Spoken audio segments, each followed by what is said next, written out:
Brazilian monk in the year 750 started getting real into science and having doubts about what happens in the Eucharist at Mass. And so at Mass one day in the town of Lanciano, Italy, as these doubts were starting to surface and as he was consecrating the host, the bread and wine started literally physically changing, and everyone in the church started freaking out. Everyone started crying. Everyone started calling their grandmas. Even the bishop found out, and the bishop preserved this consecrated host and wine. 1,200 years later, Dr. Eduardo Linoli studied this consecrated host and wine, and he came to the conclusion that the host had transformed into myocardium, into heart tissue with AB blood type, the same blood type as the wine that he was studying. The wine had also transformed.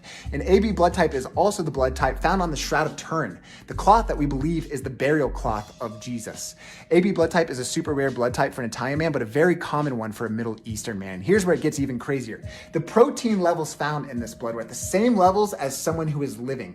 Mind you, the protein levels in blood start to drop drastically even hours after someone dies, let alone 1,200 years later, but they're at the same levels as someone who is living. It was living flesh and living blood. Dr. Linoli published his findings in 1971, and then a couple years later, the World Health Organization started studying this, and they did 500 separate tests, and they published in 1976 confirming Dr. Linoli's findings.